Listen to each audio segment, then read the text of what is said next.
clicked the photo and felt that sharp, guilty jolt you got when you opened a door you were not meant to touch. It was just a picture from my city, a simple street view.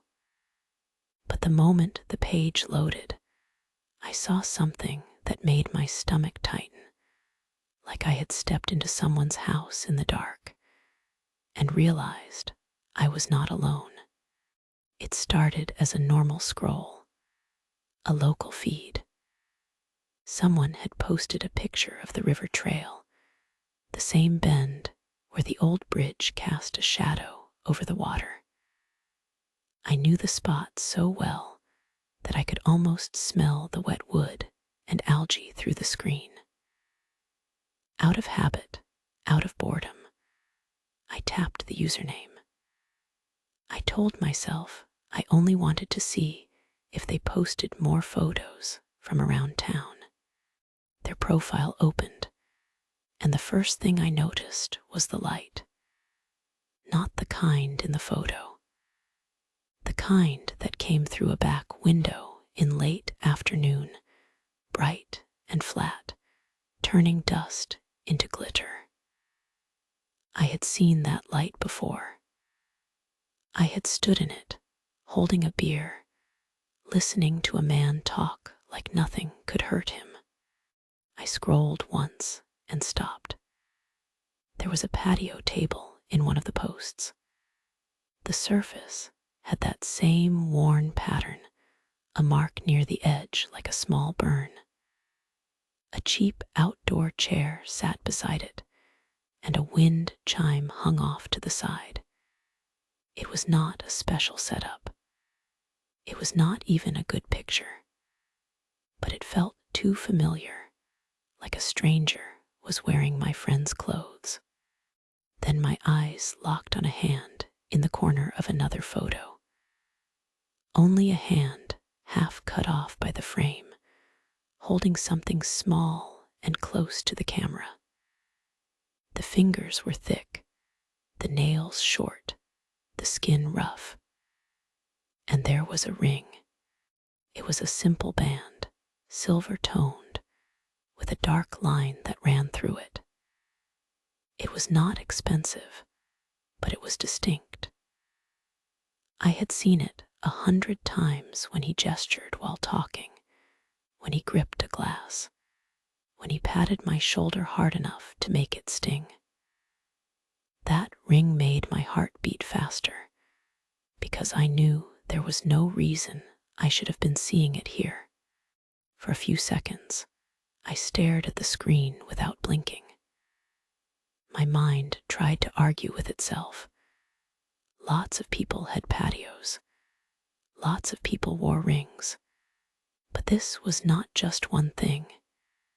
It was the light, the table, the chair, the chime, and that ring in that rough hand.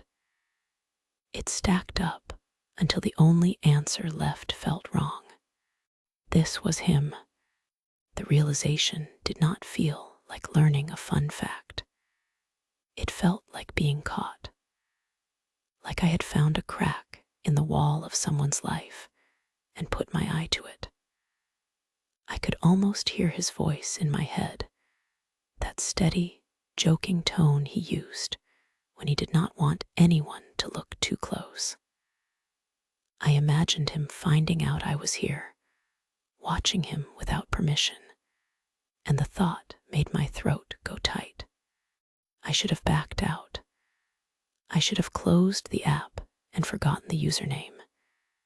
Instead, my thumb kept moving. The posts were not about bikes or bars or the things people expected from him. They were about a tiny dog, a chihuahua, small enough to fit in one hand, staring up at the camera with wide eyes. The dog wore a little jacket in one picture, the kind that looked like a biker vest, like someone had tried to match it to its owner. The caption was full of affection, not a joke, not a tough guy pretending he did not care. Real love, plain and open. I scrolled faster, and it was the same dog again and again, like a heartbeat through the page. The dog on the couch, the dog under a blanket, the dog in a tiny harness, the dog sitting on the patio table I recognized, as if it belonged there more than any person did. Each post made the knot in my stomach tighten, because I heard the way he talked in real life, how careful he was about what he showed. Then I saw a line in the middle of one post that made my hand go cold on the phone. It was not a story about training or food or cute habits. It was a confession, a few sentences that did not belong on a casual pet page.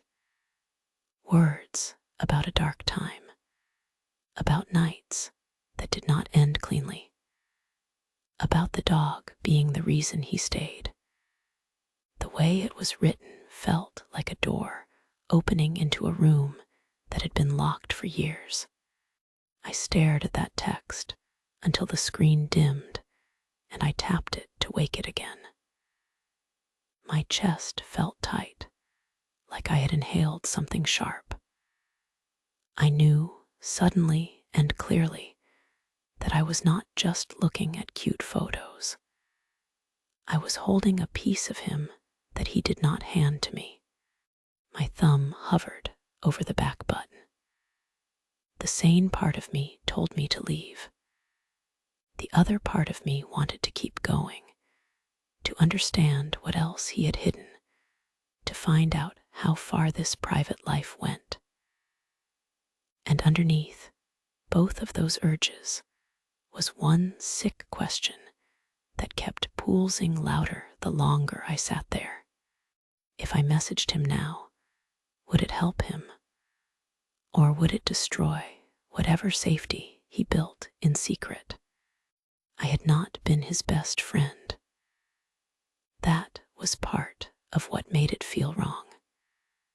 We knew each other well enough to share a table and talk like we meant it, but not well enough for me to walk into his private life without knocking. I met him through the same circle of regulars, the same familiar beer spot where the lights stayed low and the music stayed just loud enough to cover silence. He looked like the kind of man people gave space to without thinking. Big shoulders, biker boots, that steady stare that made strangers behave. But he treated me like I belonged there. He remembered small details. He asked real questions. He never acted like he was doing charity by being kind. When we talked, it never stayed shallow for long. Not because he tried to make it heavy, but because he did not waste words. He spoke in a simple way, and it carried weight. Once, when we stood outside with the cold air biting at our faces, he told me his wife had died a few years earlier. He said it like he had said it 1,000 times, and still did not believe it. I did not know what to say, and he did not push me to say anything. He just nodded like it was enough that I stayed. After that, I watched him more closely, not in a suspicious way, in a careful way, the way you watched someone who looked fine, but moved like they carried something fragile. I noticed how people joked around him, how they tested the tough guy image, like they wanted to see what would crack. He played along. He smiled at the right times. He did not show the soft parts unless he chose to. The last time we spoke was right before a holiday. The bar had been crowded, and the conversation had been broken into pieces by people coming and going. He told me he had been keeping busy with work. He mentioned his little dog again, Baby, like it was a normal thing to say. But his voice changed when he said that name. It got quieter, like he was saying something private in public. He told me, very plain, that the dog had saved him during the worst months. He did not describe it in detail. He did not need to. The message landed anyway. I remembered going home that night with an uncomfortable thought I could not shake, that a small animal had been the only thing standing between him and something final. After the holiday, weeks passed without contact. Not because we were angry. That was just how it went with acquaintances who mattered. Life moved, and you assumed the other person kept moving too. Still, his face came to mind more than I expected.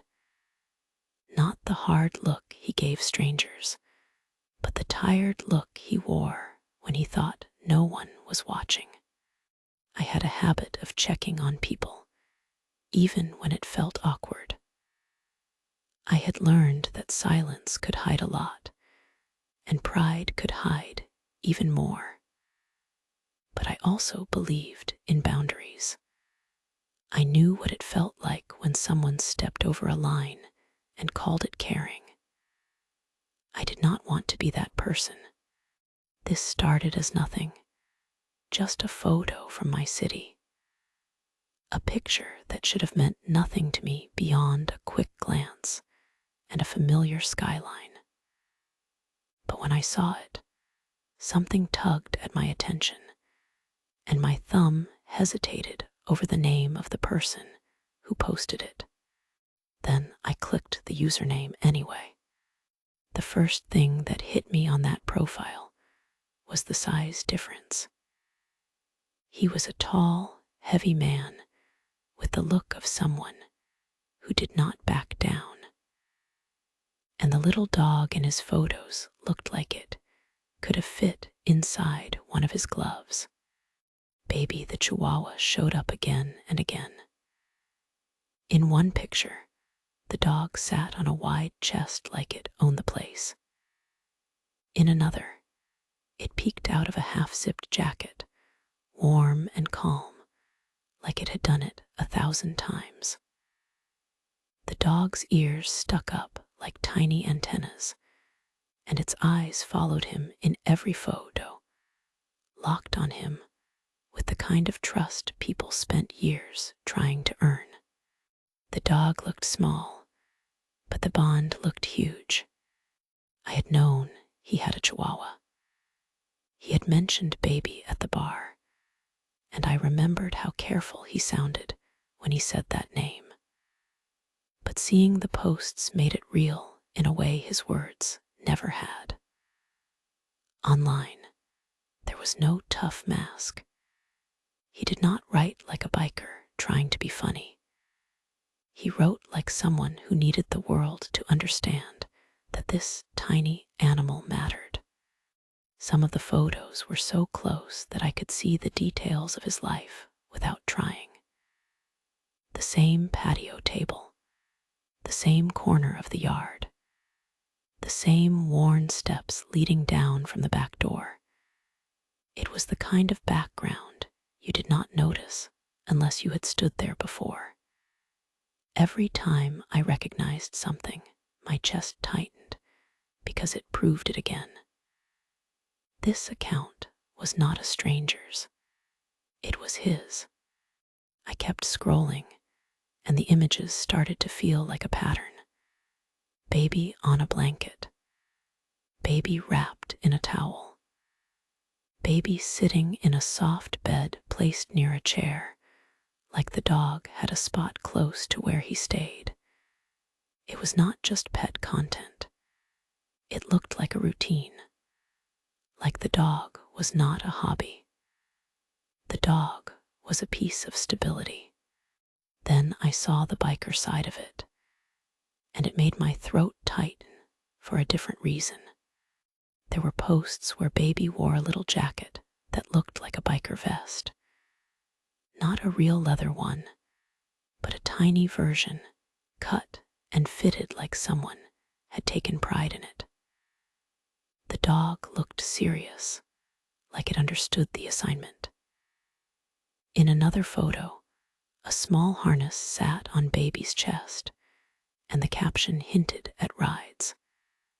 Not in detail, but enough for me to picture it clearly.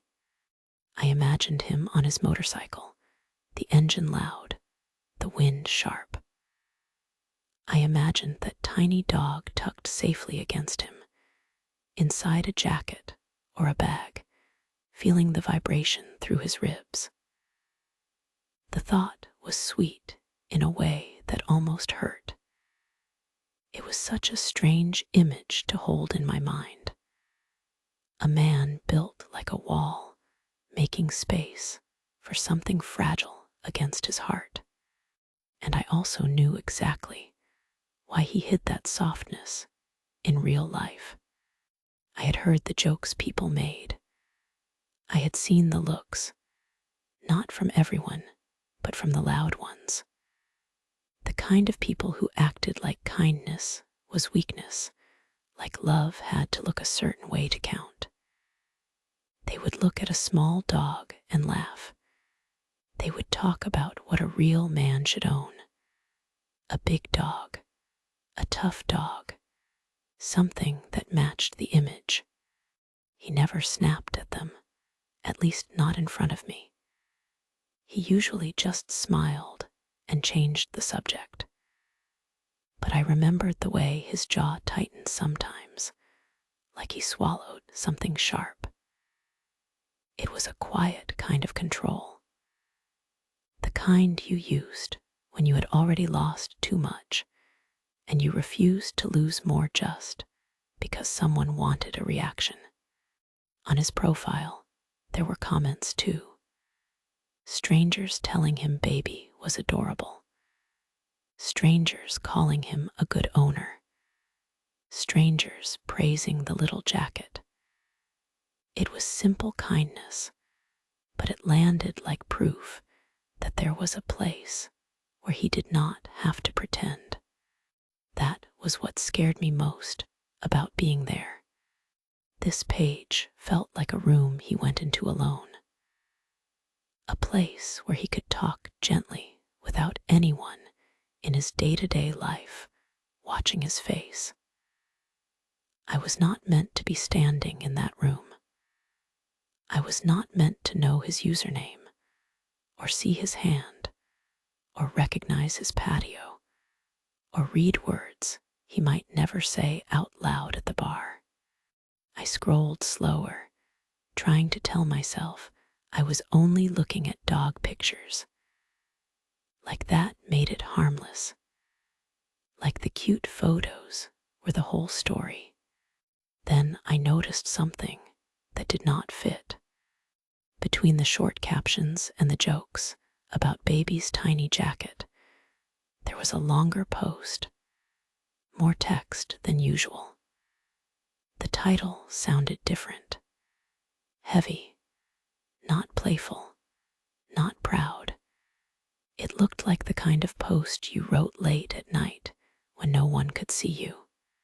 I hesitated with my thumb over it. And for the first time since I clicked the username, I felt a clear warning in my gut. If I opened that post, I might learn something I could not unlearn.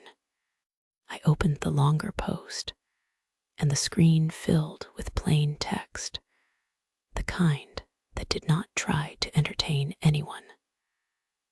The first line already felt too honest.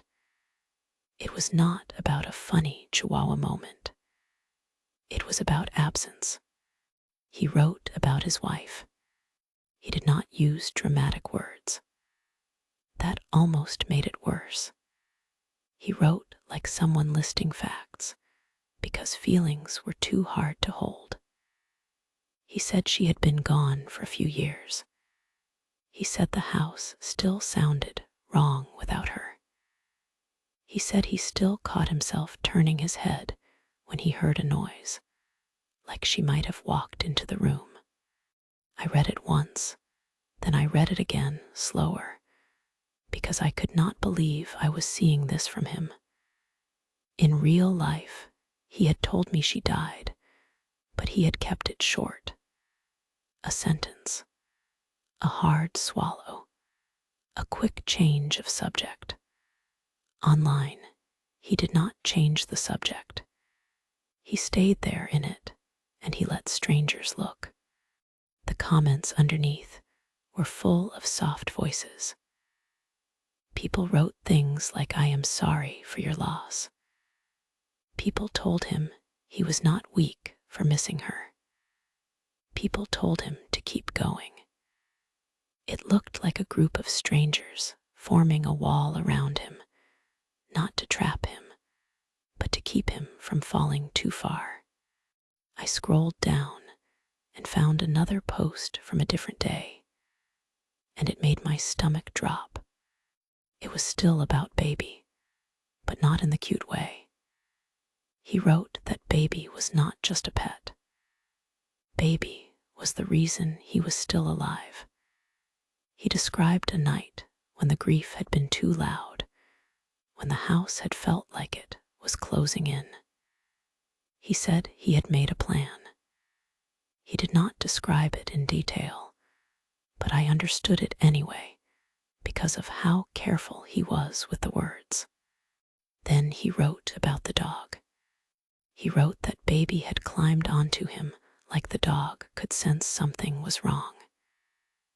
He wrote that the dog had looked at him and trembled. He wrote that the dog had needed him in a simple, helpless way, and that need had pulled him back from the edge. He wrote that it felt stupid to admit it, but it was true. I had heard him say something like that once, in person. He had told me Baby helped him survive. At the time, I thought it meant the usual thing people said when they were sad. Comfort, company, a reason to get out of bed. This was different. This was a man telling the internet that a tiny chihuahua had stopped him from ending his life. My hands started to sweat. I held my phone tighter, like it could slip out if I loosened my grip. I looked around my room even though I was alone, like I had been caught reading something I should not have touched. I scrolled through more posts, and the heaviness stayed. Some days he sounded steadier. Other days he sounded like he was talking to her, like he could not stop. He mentioned small habits that still hurt. He mentioned songs that came on at the wrong time. He mentioned how he hated hearing people tell him to move on. Mixed in with that were the dog photos. Baby under blankets. Baby wearing the tiny vest. Baby sleeping with its head against his arm. It hit me that the cute pictures were not a separate thing. They were the proof of survival. Each photo was him saying, "I am still here today." And I was sitting there reading it all because I got curious about a local photo. I kept thinking about the line I had crossed without meaning to. He never gave me this account.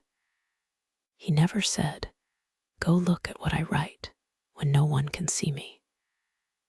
He kept that part of himself in a place where he could be gentle without being laughed at. I could have closed the app. I could have backed away and pretended I never saw it. But I did not. I scrolled until I found one more post, newer than the rest, and it made my throat tighten because it proved something I did not want to admit. He was still carrying it. He was still talking to the empty space she left behind. And I realized that if I did nothing, I might be watching a man quietly sink, one pet photo at a time. This is not just a pet story. It is a survival story. When I sat there with my phone in my hand, all the moments I had filed away as small suddenly turned sharp. The way he paused before saying his wife's name.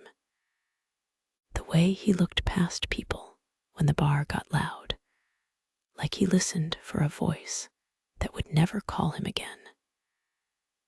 The way his smile came a second late, like he had to decide to put it on. I had told myself he was doing better because he still showed up. He still worked. He still made jokes. He still rode.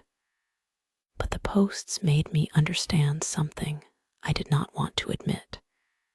He had not been fine. He had been surviving day by day with a tiny dog as his anchor. I kept thinking about the one night he had opened up to me outside the bar. It was colder than it should have been for that time of year, and he had stood with his hands shoved deep in his pockets. He talked about his wife like he was forcing the words out before they choked him. I remembered his face changing in a way that scared me. His eyes looked wet, but he kept his chin up, like he refused to let the grief bend his neck. Then he mentioned baby. He did not say it like a punchline. He said it like a confession he hated needing. He told me the dog had kept him here when he had not wanted to stay. He did not describe everything. He did not have to. The meaning sat between his words like a heavy object. I remembered him swallowing hard. I remembered his throat working like he was fighting to keep control. And I remembered, very clearly, how his hand moved when he talked about it, like he was holding an invisible weight against his chest. At the time, I had nodded and said the safest things. I said I was glad he had baby. I said I was glad he was still here. I said it mattered. He did not respond right away. He stared at the ground for a long second. Then he gave a short nod, like it was all he could manage. He went back inside before I could say anything else. Now, reading his posts, I realized that conversation had been the surface of something much deeper. Online, he had written about a plan, not a dramatic speech, not a detailed description, just enough for my mind to fill in the rest, enough to make my skin prickle with the thought of what almost happened, alone in that quiet house, with nobody there to stop him except a small animal that did not understand death but understood need. It made me feel sick because I had been in his life, even if only at the edges. I had laughed with him. I had watched him take a drink and talk about work. I had listened to him mention his wife like it was an old wound he never stopped touching. And still, I had not known how close he came to disappearing. I scrolled again, slower this time, and it felt like I was walking through a space that did not belong to me. I saw how he wrote about baby in a way he never did face to face. He used softer words. He sounded grateful. He sounded like he had needed to tell someone, anyone, that he was still capable of love, even after losing the person who had held the center of his life. The comments under his posts were full of strangers offering warmth. It should have comforted me, and part of me did feel relief that he had that. But another part of me felt afraid, because strangers could disappear. Strangers could type a kind sentence and move on. They could be supportive and still not be there when the lights went out and the house went silent again. In real life, he had people around him, but they expected a certain version of him. The tough biker, the hard man, the one who did not fall apart. The account felt like the only place where he let himself be honest without punishment. And I had found it by accident. That was the part I could not stop thinking about. The line between care and intrusion. I had not hacked anything. I had not broken into a private account. It was public. He posted it for people to see. But he did not post it for me. He never looked at me and said, "This is where I go when it gets bad." He never gave me that door. If I told him I found it, I could ruin it. I pictured his face if I said, "Hey, I saw your posts." I imagined the way his shoulders would tighten. I imagined the shame, even if he had nothing to be ashamed of. I imagined him thinking I had been watching him like entertainment. I imagined him deleting everything, cutting off the one place where he let himself breathe. But if I said nothing, I would be carrying this knowledge alone, and I did not know what to do with it. I did not know how to sit across from him at our usual spot and act like I had not read the late night words. I did not know how to hear him joke and not hear the other voice beneath it, the one that had once made a plan. My respect for him grew, and so did my fear of getting it wrong. He had survived something that broke a lot of people. He had rebuilt a reason to wake up, built from pause and a heartbeat, and a small body pressed against his ribs. That was not weakness. That was strength in a form most people did not recognize. I scrolled again, and my eyes started to blur from starring. I told myself I would stop. I told myself I would close the app and go do anything else. But my thumb kept moving like it had its own mind, like it needed to see the full shape of what I had stumbled into. Then I saw a post that made me freeze. It was not baby. It was a black kitten, small and round, with bright eyes that reflected the camera light. The caption used a different tone, almost careful, like he expected judgment, even from strangers. And in that second, I understood that he had been hiding more than his grief. He had been hiding another love. And the fact that I did not know about the cat at all made my stomach tighten, because it meant he still did not feel safe saying it out loud. The kitten post did not look like the rest. With baby, he sounded proud.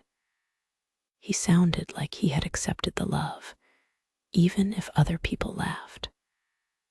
But with the cat, his words felt cautious, like he had lowered his voice even though he was alone. The photo showed a small black kitten curled into a tight ball, eyes wide and shiny. It looked too young to be confident. It looked like something that had learned fear early. And the strangest part was simple. I had never heard about it. Not once. Not at the bar. Not in passing. Not in the way people casually mentioned new pets like they were new shoes or a new tool. He had kept this completely out of real life, like it was a secret he did not trust anyone to hold gently. I scrolled through more, and there were a few posts about the kitten mixed between the dog photos. Different days, different angles, but the same careful tone. He called her Mama. That name hit me harder than it should have. It sounded like a joke at first, nomming a tiny kitten something that big, but it also sounded like a need. Like he wanted a word that meant comfort. Like he wanted something in his house again that answered to a warm name. I read the comments under the kitten posts and felt my face get hot, not from embarrassment, but from anger on his behalf. Most people were kind. They told him the kitten was beautiful. They said black cats were special. They asked how baby reacted. But there were other comments too. Not outright cruel, not always, but the kind that carried a sharp edge. People making jokes about a tough biker with a kitten. People acting like it was strange, like it did not match what they expected a man like him to love. It reminded me of the real world. It reminded me of the way the loudest people in a room could turn something gentle into a target. I had seen how teasing worked around him. It did not always sound violent. Sometimes it sounded friendly. Sometimes it came with laughter and a slap on the back. But even friendly jokes could cut when they landed on the same bruise over and over. And grief was one long bruise that never fully healed. When someone was already living with that kind of pain, jokes did not bounce off. They sank in. He is strong on the outside, but people's jokes still land. I thought about his image, the boots, the bike, the heavy ring, the way strangers moved aside when he walked in. That look kept him safe in some ways. It stopped certain people from testing him. It made the world behave, but it also trapped him, because the same people who respected the image expected him to perform it. They expected him to laugh at soft things. They expected him to shrug off loss. They expected him to keep his heart locked up where nobody could see it. A tiny chihuahua already challenged that. A kitten challenged it even more. I could picture it too clearly. Him mentioning the kitten at a table, the wrong person hearing it, the jokes starting before he even finished the sentence. I could imagine someone asking if he bought the kitten a little leather jacket too. I could imagine the laughter. I could imagine him smiling like it did not matter, then going home and sitting in the quiet with the sound of that laughter still stuck in his ears. And I understood why he would rather keep the cat hidden. Not because he was ashamed of the kitten, but because he was tired. Tired of defending harmless love. Tired of being made into a joke when he was already carrying something heavy. The worst part was that I had evidence now. I had proof of what he needed. Baby was not just a pet. Mama was not just a rescue. These animals were his small, daily reasons to stay attached to the world. They were his routine, his warmth, his proof that the house still held life. And I was holding all of it like stolen information. That was what made my stomach twist. I wanted to support him. I wanted to tell him it was good that he had them. I wanted to tell him no one who mattered would judge him for loving a tiny dog and a kitten. I wanted to say it straight to his face, so he would not have to hide the cat like it was something dirty. But I could not get around the problem. How did I tell him any of that without telling him I found his account? If I said, "Hey, I heard you got a kitten," he would ask how I heard. If I admitted I saw it online, he would know I had been scrolling through his posts, reading his grief, reading the lines about the night he almost did not make it. He would know I had stepped into that private room and stayed long enough to notice the details. Maybe he would forgive me. Maybe he would even laugh it off. Or maybe he would shut the door forever.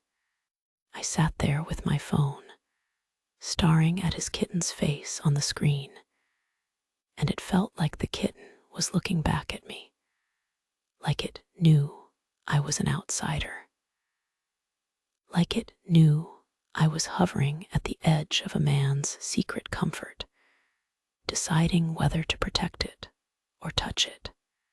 I backed out of the post, and his profile snapped back into view. Baby, baby again.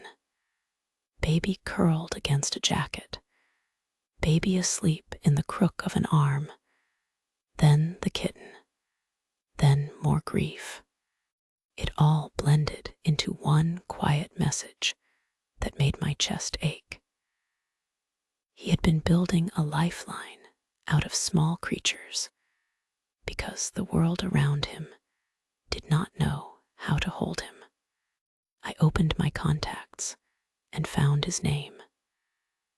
My thumb hovered there, shaking slightly, because the choice felt irreversible. I could not unsee what I had seen, and I still had to decide what kind of message could reach him without revealing why I reached for him at all. I held my phone over his name and felt like I was standing at the edge of a line I could not see, but somehow still knew was there. In my head, I started writing the message before my fingers even moved. I thought about telling him the truth. I thought about typing, "I saw your posts." I thought about adding, "I am sorry." I thought about saying, "You are not alone."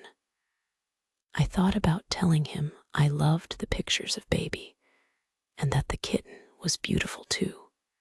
But every version of the truth sounded like an accusation. It sounded like I was admitting I had watched him through a window. It sounded like I was holding his grief in my hands and forcing him to look at it with me. It sounded like I was taking away the one place he could speak without feeling judged. I imagined his reaction in detail, like my brain tried to protect me by showing me the worst outcome first. I pictured him going quiet. I pictured the way his eyes would narrow, not in anger, but in embarrassment. I pictured him giving a small nod, like it was fine, like nothing touched him, and then never posting again, never bringing up baby again in person, never mentioning mama at all, just shutting down.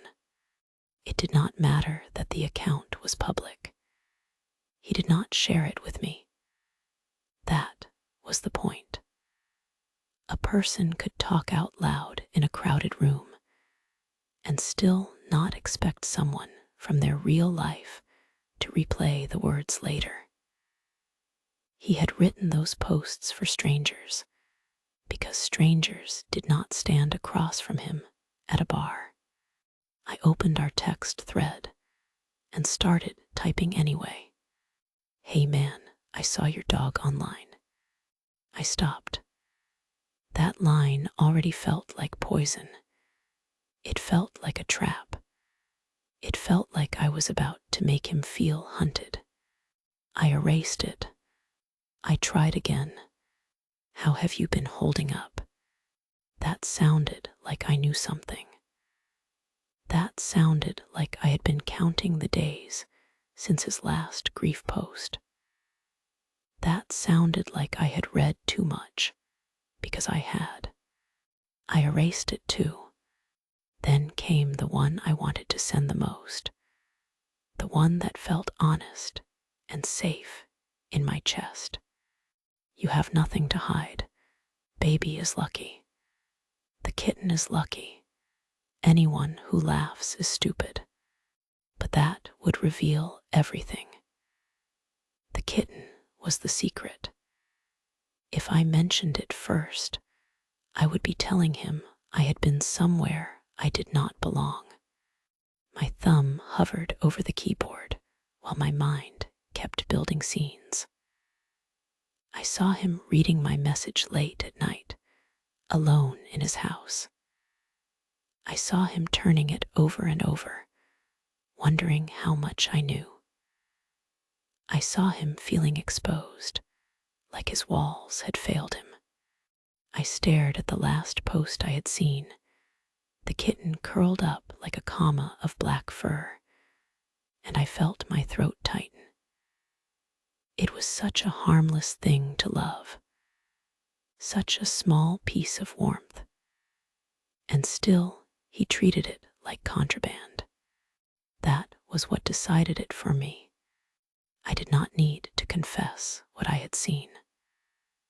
I did not need to pull his private world into the light. I only needed to make the real world a little safer for him, without forcing him to explain why he needed it. The goal is support, not confession. I backed out of Reddit and set the phone down for a second, like I needed distance from the urge to keep watching. My hands felt dirty, not because I had done something illegal, but because I had learned something intimate without permission. When I picked the phone back up, I forced myself to keep it simple. Normal. Something that could have happened even if I never clicked that username. I typed, "Hey, been a while. You doing okay?" I stared at it. It still felt like too much. I pictured him reading it and thinking, why now? Why today? I added one more line, something casual enough to cover the truth. Want to grab a beer this week? Same place. I read it 3 times. No mention of baby. No mention of his wife. No mention of the kitten. No hint that I knew anything beyond what any acquaintance might know. Just a hand reaching out, palm open. Nothing hidden inside it. My thumb hovered over send, and I realized I was holding my breath, because once I sent it, I could not take it back. Then I pressed send, and the message flew off into that quiet space between us, and all I could do was wait for whatever came back. After I sent it, the screen looked too quiet. The message sat there in our thread, like a small object I had placed on his porch. It was normal on purpose. It was careful, but it still felt loud to me because I knew what had pushed my hand to do it. I knew I had not texted him for no reason. I had texted him because I had seen the parts of him he never showed. I locked my phone and immediately unlocked it again. Nothing. I stared at the empty space under my text like I expected it to change if I watched hard enough. My mind kept trying to rewrite the message after it was already gone. I should have added a joke. I should have kept it shorter. I should have not mentioned the bar. The old beer spot felt too specific, like I was trying to pull him back into a memory. But that was the point. That place was familiar. It was safe. It was the closest thing we had to neutral ground, a place where we could talk without anyone making it a big moment. I set the phone down again and tried to focus on anything else, but my attention snapped back every few minutes, like my body had decided this was an emergency. I checked the screen, still nothing. In that silence, every fear grew teeth. Maybe he saw my name and felt tired. Maybe he thought I wanted something from him. Maybe he had been having a bad week and my message landed at the wrong time. Maybe he had read it and wondered if I knew about the plan he once made. Maybe he felt watched, even without knowing why. I hated how much I was guessing. I hated that I had turned into someone studying him, measuring him, trying to solve him like a problem. That was not what friendship was supposed to be. He was not a story for me to manage. He was a person. I told myself I could handle it if he did not respond. I told myself I could accept that I had reached out and he did not want to step through the door. I told myself I would leave him alone, but my hand kept drifting back to the phone anyway. I opened Reddit without thinking, then stopped. I did not scroll.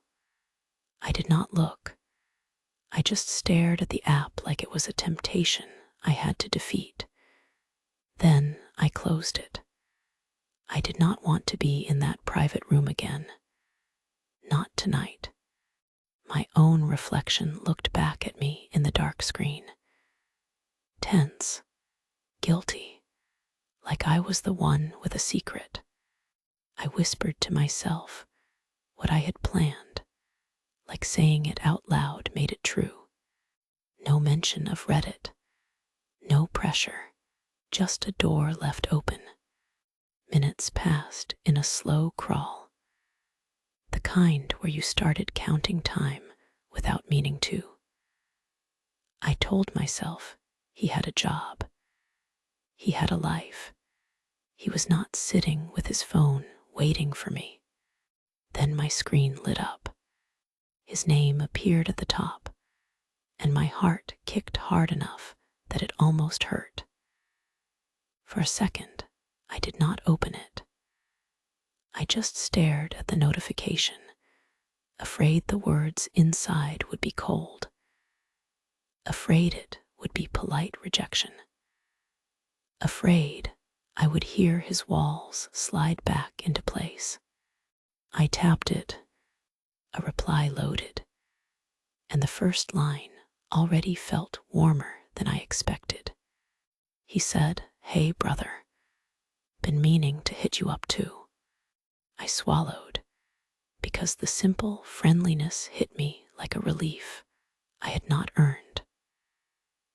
Then I saw the next line forming under it, and my breath caught again, because he started talking about something new at home, something he had never told me about before.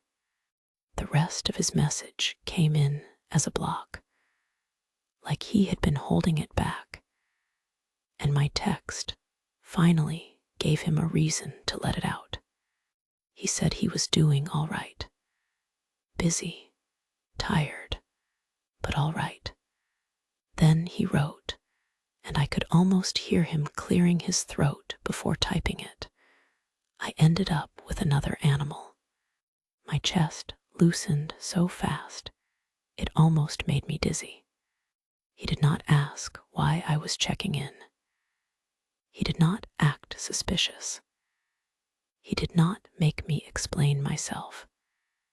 He just offered the truth on his own, like it was something he had been waiting to say to someone in the real world. He told me he found a black kitten on a work trip. He said it like a story he could replay in his mind whenever he needed it. He had been out of town, doing a job that kept him away for a few days, and he saw something small near a loading area. At first, he thought it was trash moving in the wind. Then it lifted its head and stared at him. He wrote that the kitten looked half wild and half desperate. No collar, no mother, too skinny. He tried to leave it alone. He said he walked away and told himself it was not his problem. Then he wrote, "I went back 10 minutes later, and she was still there." That line said everything without saying it. He could not ignore a creature that needed him. Not after what he had been through. Not after baby. He told me he bought a can of food from a gas station and sat on the curb like an idiot, feeding a kitten that did not trust him yet. He said she hissed at him, then ate anyway.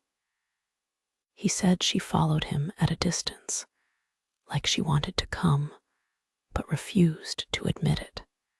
He took her back to his room. He wrapped her in an old shirt. He said she cried in the bathroom for an hour, and he sat on the other side of the door talking to her in a low voice so the neighbors would not complain.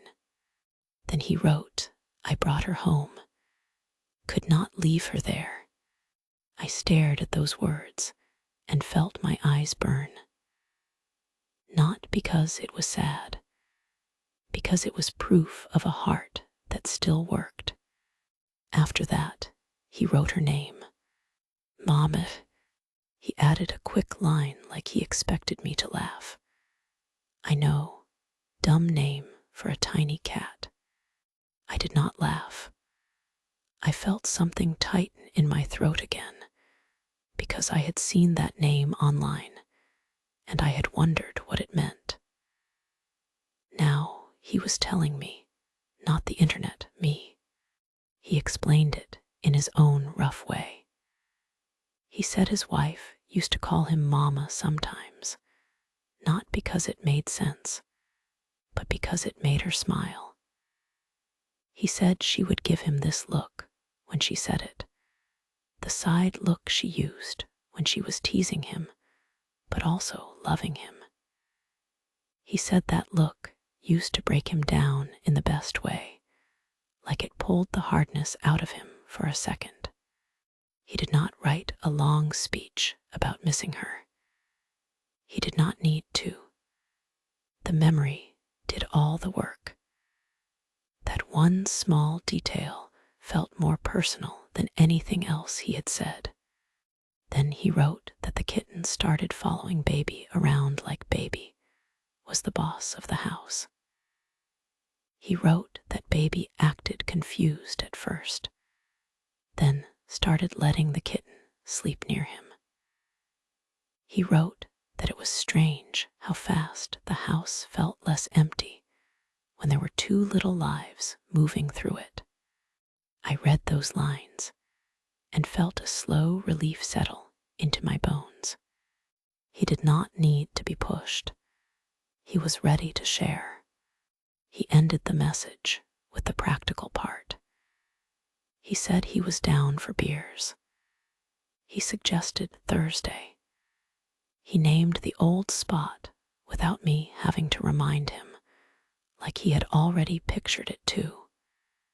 He said, "Same booth if it is open." I looked at the screen and realized my hands had stopped shaking. My mind stopped racing through worst-case scenes. For the first time since I clicked that random local photo, I felt like I had not broken anything.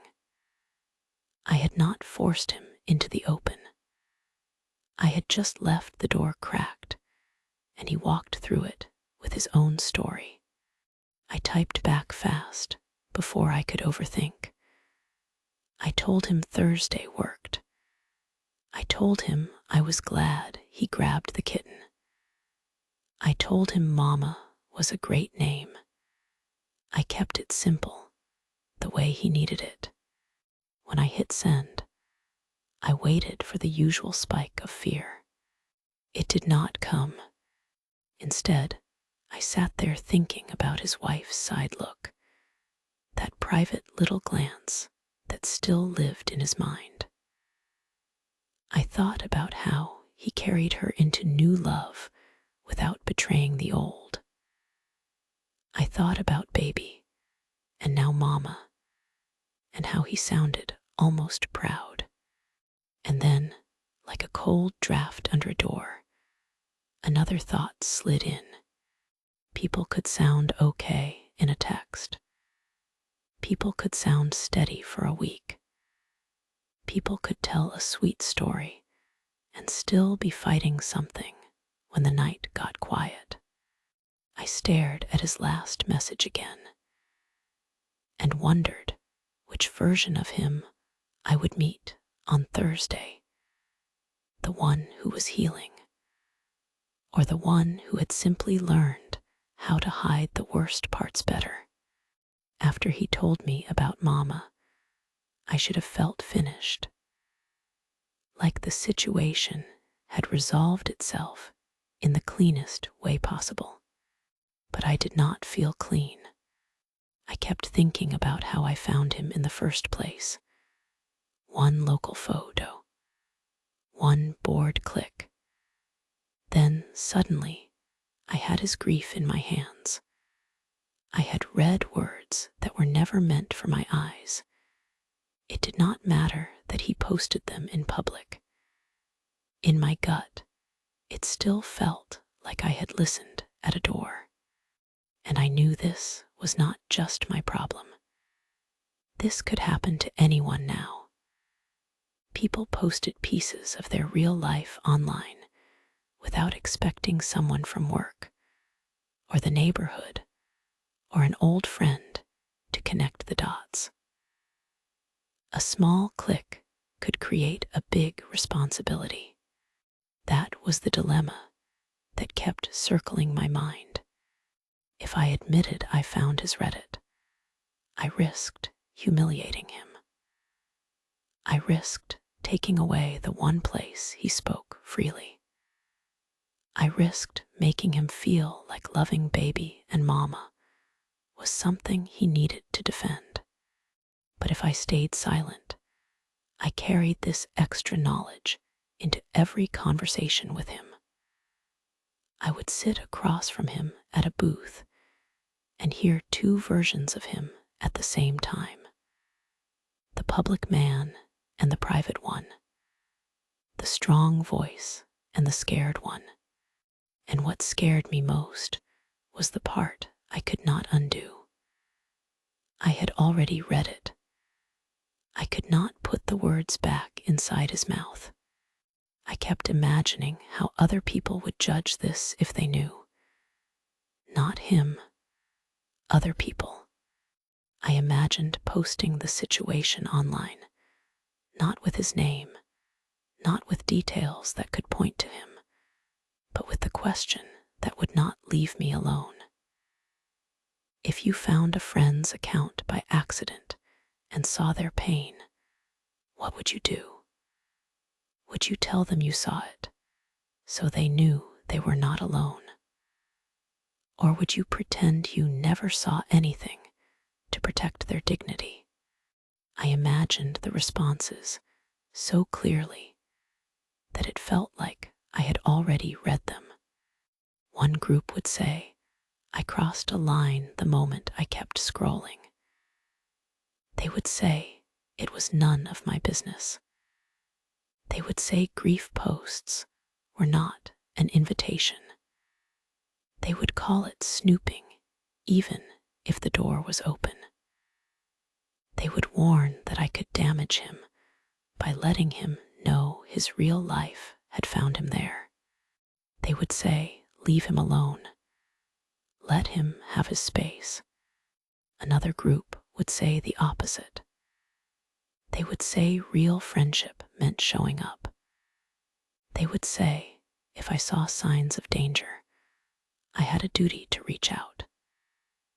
They would say silence could become its own kind of cruelty. They would remind me that he once told me baby stopped him from ending his life, and that was not a casual detail to sit on. They would say, text him, check on him, make sure he knew someone nearby cared. And then there would be people in the middle, the ones who tried to be careful with both sides. They would say I should not confess, but I should still support him. They would say I did the right thing by inviting him for a beer without mentioning Reddit. They would say acceptance mattered more than explanations. They would tell me to let him bring things up in his own time, like he did with Mama. That middle path sounded reasonable, but reasonable did not erase the uncomfortable truth that I had learned his softest secrets without permission. So I kept turning the question outward, like I could hand it to someone else and get back a clear answer. If you were him, would you want to know someone you knew had read those posts? If you were me, could you live with knowing and never saying why you reached out? In my head, the online jury grew louder, and the camps did not just disagree politely. They clashed. They accused. They made it sound simple when it did not feel simple at all. And the more I imagined their arguments, the more I realized this was not over. Because if I chose the wrong side of this, I would not just feel awkward. I could lose him. In my head, the online jury did not sound like one crowd. It sounded like 6 different rooms, each one sure it was right, each one pulling me in a different direction. The first room was the strictest. They would have told me to respect privacy first, no matter what. They would have said that accidental discovery still counted as private, because intent mattered. They would have pointed out that a public post could still feel personal when it was written in a moment of weakness. They would have said that telling him I found the account would not feel supportive. It would feel like surveillance, like I had tracked him down and watched him bleed in public. They would have warned me that the safest thing I could do was never mention Reddit at all. Not once, not in a joke, not after a few beers, not even years later. Just show up in the real world and let the rest stay untouched. When I pictured that camp, I understood the appeal. Care could be quiet. Sometimes the kindest thing was to protect someone from knowing how visible they had been. The second room was gentler, but firm in a different way. They would have told me to check in and keep it normal. They would have said that friendships did not always need big talks to be real. They would have reminded me that small, consistent contact mattered, especially for someone who had been isolated by grief. They would have said that a simple text like, "You doing okay?" was not a trick. It was a rope. They would have said I could invite him out without dragging him into heavy topics, that I could sit with him, let him talk about bikes or work or the game on TV, and still be giving him something important. If he wanted to talk about baby or mama or his wife, he would. If he did not, that was also information. That camp made me feel less guilty. It treated support like leaving a light on, not like opening someone up under a bright lamp. Doors, not spotlights. The third room sounded like people who had learned the hard way that secrets rotted friendships, but also that full honesty could be cruel. They would have said to be honest if asked, but do not volunteer it. They would have warned me not to build a lie that would collapse later. They would have said, if he ever asked directly, "How did you know about the kitten?" I should not pretend I heard it from someone else. I should answer calmly. I should keep it short. Something like, "I saw a post while scrolling local stuff and recognized your patio." They would have told me not to describe which posts I read, or how far back I went, or what lines stuck with me. They would have told me to focus on intent, to say, "I did not mean to pry, but I cared, and I am sorry if it crossed a line." That camp felt like walking along a fence with my hands out, balancing. Honesty with limits. The fourth room sounded almost angry, but the anger was aimed at the people who mocked him, not at me. They would have told me to celebrate the pets and ignore stereotypes. They would have said the teasing said more about the mockers than it did about him. They would have pointed out that caring for small animals was not weakness. It was strength. It meant he could be gentle without needing permission. They would have told me that instead of talking about privacy and Reddit and all the messy stuff, I could normalize his love in the simplest way possible. Compliment the dog. Compliment the kitten. Ask to see pictures. Say the name Mama was perfect. Say baby looked happy. Remind him, without making a speech, that he did not need to hide good things. I liked that camp because it attacked the real enemy. Not the account, not my mistake. The pressure. The narrow idea of what a man like him was allowed to love. It made me think I could help rewrite what tough meant just by reacting the right way when he shared. The fifth room scared me the most because it treated the situation like a warning label. They would have said mental health safety came first.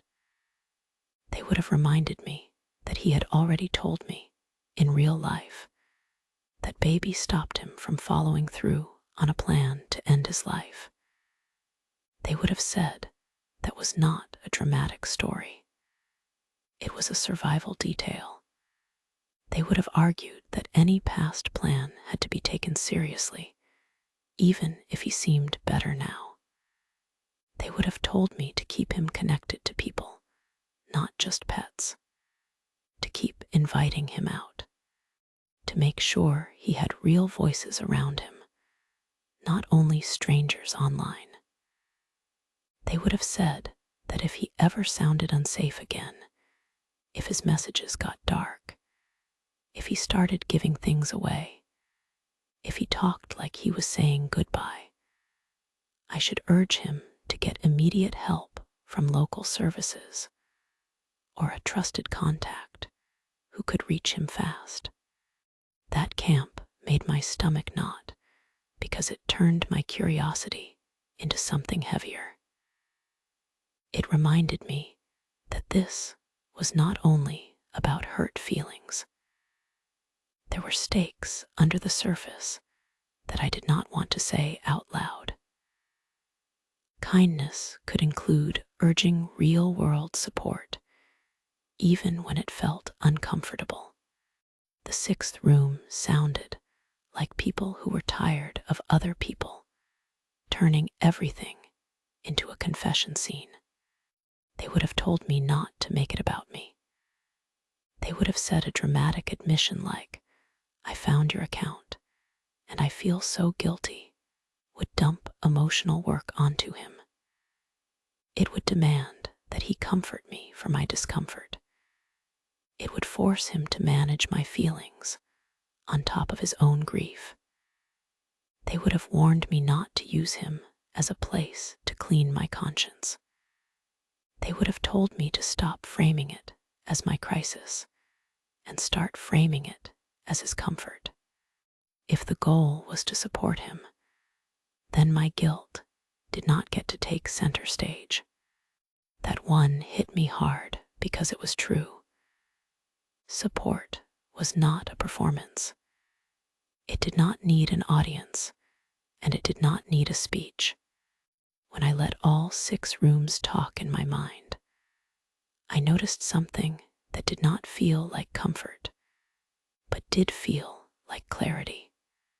Most of them agreed on one thing. Support was good, but exposure was risky. Even the people who wanted honesty did not want a confession that would shake him.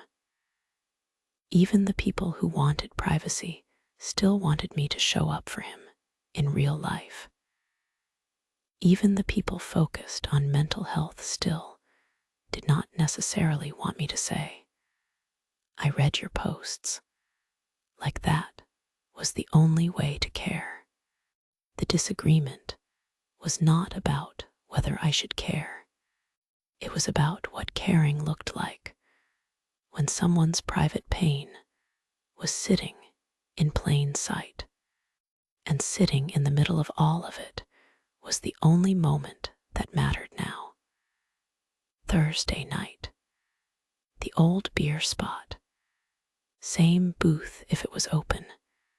Me across from him, hearing his voice instead of reading it. Because my decision was not only about texting him. That part was done. The real boundary question waited at the table.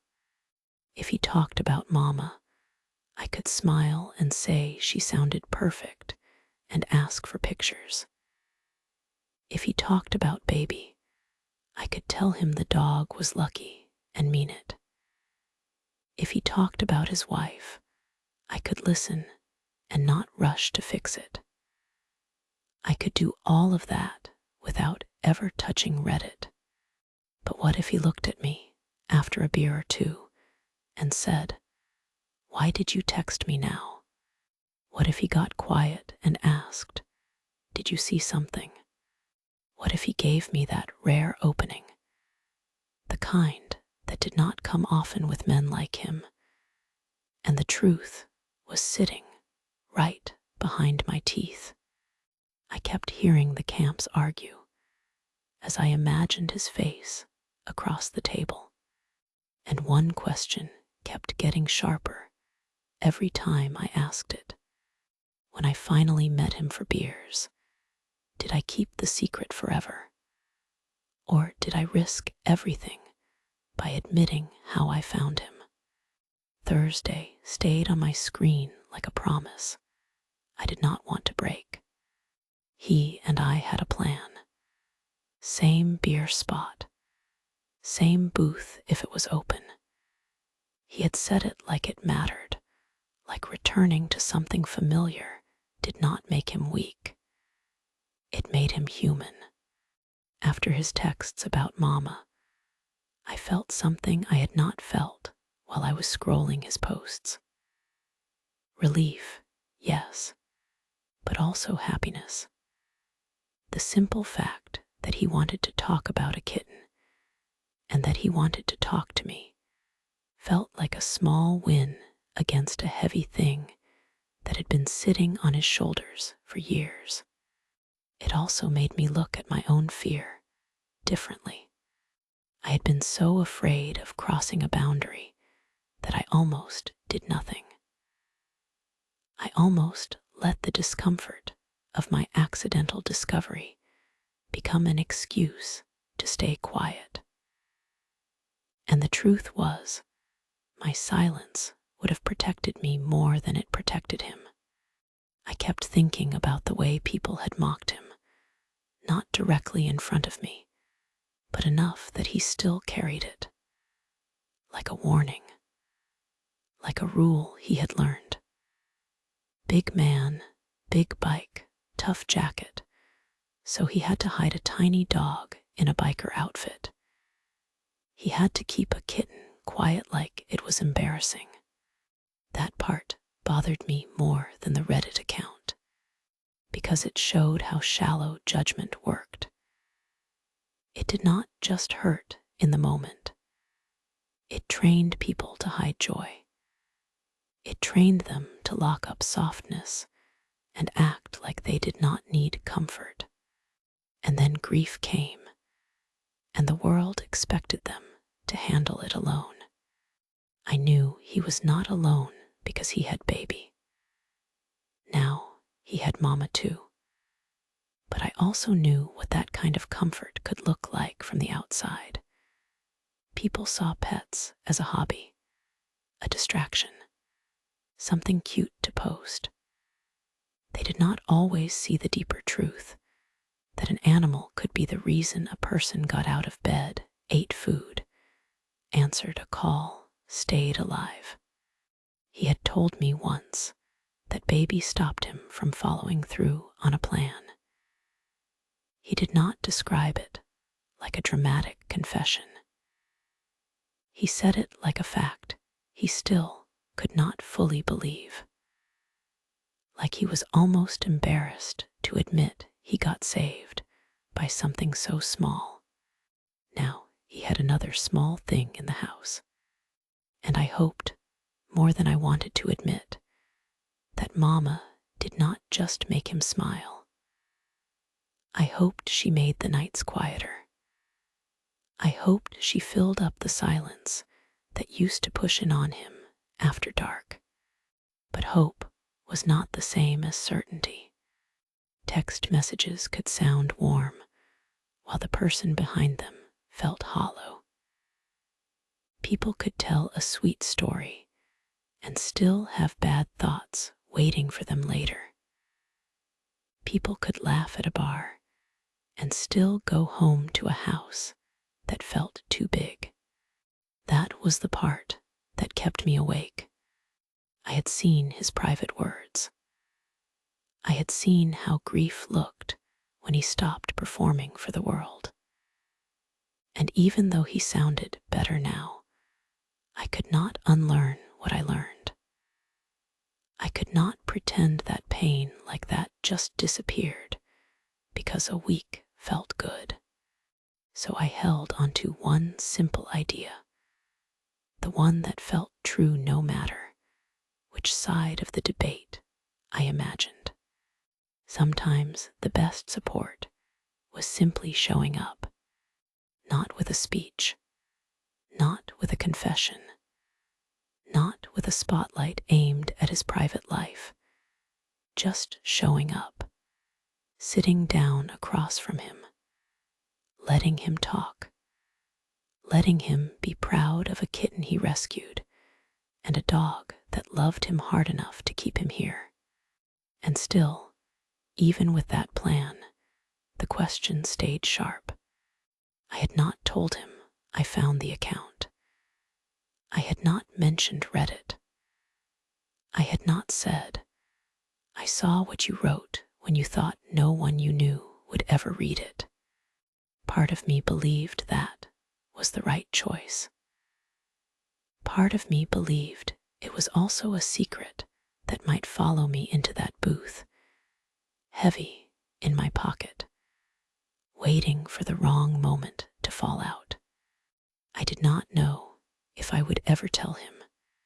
I only knew that Thursday was coming, and that I wanted to look him in the eye and make him feel safe enough to keep sharing the good parts, like Mama, without fear.